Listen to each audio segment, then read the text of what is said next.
Hi hello friends, మన ఇంటి సీరియల్లో పడమటి సంధ్యారాగం సీరియల్ చూసినట్లయితే ఏం జరిగిందబ్బా అంటే కిషోర్ గారు శ్రీనుకైతే ఏ పనిష్మెంటు ఏ శిక్ష వేయకుండా వదిలిపెట్టేశారనమాట. అప్పుడే బయటకు వచ్చేసి ఆద్య మరియు శ్రీను ఇద్దరు మాట్లాడుతూ ఉన్నారనమాట. శ్రీను, ఇప్పుడైతే మా నాన్నను నిన్ను శిక్షించకుండా వదిలేశారు, కాకపోతే ఇకపైన అది జరగకూడదు అంటే నువ్వు నెల నెల ఎక్కడి నుంచి 1,00,000 రూపాయలు డబ్బులు తెస్తావు అంటే అప్పు చేస్తావా, లేదంటే ఏదైనా బెట్టింగ్ చేస్తావా?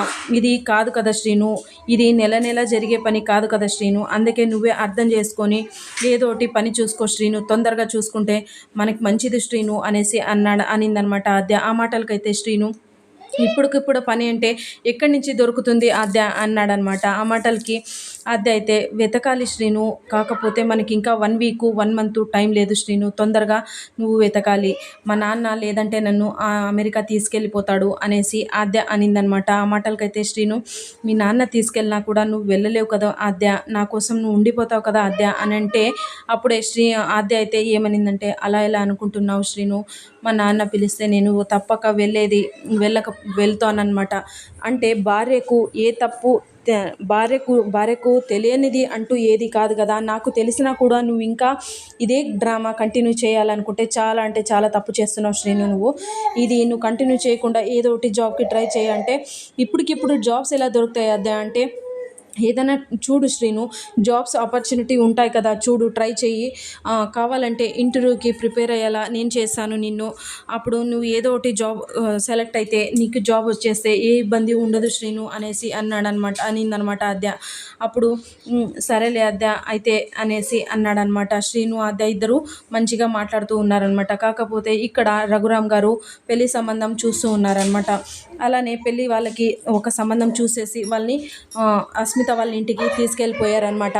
తీసుకెళ్ళి అప్పుడు అక్కడ పెళ్ళి వాళ్ళని కూర్చోబెట్టి మాట్లాడుతూ ఉన్నారనమాట. అప్పుడు వాళ్ళు ఏమన్నారంటే, వాళ్ళ అమ్మ నాన్న, పెళ్ళి కొడుకు వాళ్ళ అమ్మ నాన్న ఏమన్నారంటే, రఘురామ్ గారు తెచ్చిండే సంబంధము అంటే దానికి పేరు పెట్టేది ఉండదు, మనము మళ్ళీ దాన్ని ప్రత్యేకంగా చూడాలా అనేసి అన్నారనమాట. అప్పుడైతే రఘురామ్ గారు అయితే చాలా అంటే చాలా సంతోషపడుతూ, మీరు ఈ మాట చెప్పారు, చాలా సంతోషంగా ఉందండి అన్నారనమాట.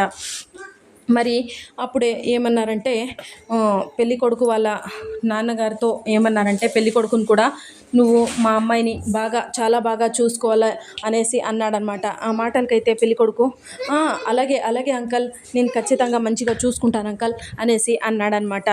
ఆ మాటలకి రఘురామ్ చాలా సంతోషపడుతూ ఉంటే పంతులు గారు అయితే, వెళ్ళమ్మా నువ్వు అస్మితని తీసుకొనిరా అనేసి అన్నారనమాట. అలా అన్నయ్య, సరే అన్నయ్య తీసుకొస్తాను నేను అనేసి పైనకి వెళ్ళిందనమాట. అస్మిత అని గట్టిగా అరుస్తుంటే అస్మిత ఎక్కడా కనిపించలేదనమాట. కనిపించకుండా ఉన్నదానికే కిందికి వచ్చేసి, అన్నయ్య అస్మిత కనిపించడం లేదు అని అంటుంటే, అక్కడ వెతికితే ఎలా కనిపిస్తానమ్మా, నేను ఇక్కడ ఉన్నాను అనేసి అస్మిత పెళ్లి బట్టల్లోన వస్తూ ఉన్నిందనమాట. లోపలికి వస్తూ ఉంటే, ఏంటి అస్మిత, పెళ్లి చేసుకున్నావా, ఏంటి పెళ్లి బట్టల్లో ఉన్నావు అనేసి అన్నాడనమాట. ఆ మాటలకి వాళ్ళమ్మ అనడంతోన, పెళ్లి బట్టల్లో ఉండేది కాదమ్మా, నేను పెళ్లి చేసుకునే వచ్చేసాను అని తాలిబొట్టు చూపించేసిందనమాట. అలా చూపించడంతోన ఎవరికి ఏమీ మాటలు రాకుండా అలానే నించునేశారనమాట.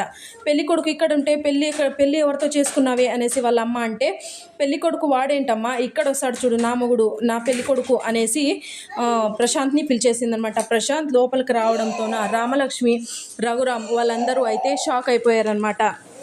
ఆ షాక్లోనే రామలక్ష్మి అయితే, ఏంటి ప్రశాంత్ని పెళ్లి చేసుకున్నావా అనేసి అస్మితని అనిందనమాట. అస్మిత అయితే, అవును, నేను ప్రశాంత్ని పెళ్లి చేసుకున్నాను, మేము ఒకరినొకరు అర్థం చేసుకున్నాము, ఒకరితో ఒకరు జీవితం పంచుకోవాలని అనుకుంటూ ఉన్నాం కాబట్టి మేము ఒకరినొకరు అర్థం చేసుకొని పెళ్లి చేసుకున్నాము అనేసి వాళ్ళ అమ్మకి సమాధానం చెప్పిందనమాట.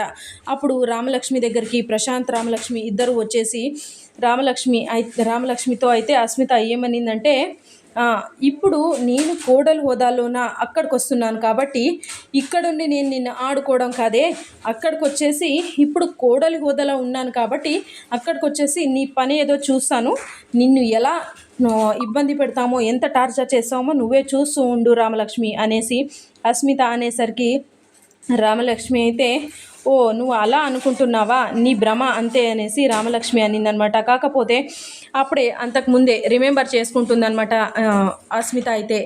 నీ ప్రశాంత్తోన ఏం మాట్లాడింది అంటే, ప్రశాంత్ మనమిద్దరు పెళ్ళి చేసుకుందాం, పెళ్ళి చేసుకొని నేను మీ ఇంట్లోకి వస్తాను, అప్పుడు ఎవరికి ఏ ఇబ్బంది లేకుండా నేను మీ ఇంట్లో చలామణి కావచ్చు. కాకపోతే ఇప్పుడే మనం భార్యాభర్తల్లా యాక్టింగ్ చేయాలి కానీ భార్యాభర్తలం కాదు. నువ్వు నా మెల్లో తాళి కట్టు, నేను మీ ఇంట్లోకి వచ్చేసి నేను అక్కడ రామలక్ష్మికి చుక్కలు చూపిస్తాను. రామలక్ష్మి శౌర్యాన్ని విడగొట్టేసి నేను శౌర్యాన్ని పెళ్లి చేసుకుంటాను. నువ్వు అప్పుడు రామలక్ష్మి ఒంటరిగా అయిపోతుంది కాబట్టి రామలక్ష్మిని నువ్వు పెళ్లి చేసుకోవచ్చు. కాబట్టి నన్ను పెళ్లి చేసుకో నువ్వు అనేసి అస్మిత అనిందనమాట. కాకపోతే రామలక్ష్మి కావాలి అనే ఉద్దేశంతో ఉన్న ప్రశాంత్ ఏమీ అనలేక, కాదు అనలేక అస్మితని పెళ్లి చేసుకుంటాడు. కాకపోతే ఇక్కడ ట్విస్ట్ ఏంటబ్బా అంటే, అస్మితకి ప్రశాంత్ తాళి కట్టాడా లేదా అనేదే మనకి ట్విస్ట్ అనమాట. అంటే అస్మితనే తాళి కట్టుకునిందా లేదంటే ప్రశాంత్ కట్టాడా అనేది మనకి నెక్స్ట్ ఎపిసోడ్లో చూద్దాము. కాకపోతే ఇప్పుడే ఏమంటే రామలక్ష్మికి చెప్పేసిందనమాట, నేను అక్కడికి వచ్చేసి నీ భరతం పడతాను అనేసి అనిందనమాట. ఓహో, నువ్వు అక్కడ నా భరతం పడతావా, సరే రా నేను వెయిటింగ్ చేస్తున్నాను, ఐఎమ్ వెయిటింగ్ ఫర్ యూ అనేసి రామలక్ష్మి తిప్పికొట్టి మాట్లాడిందనమాట.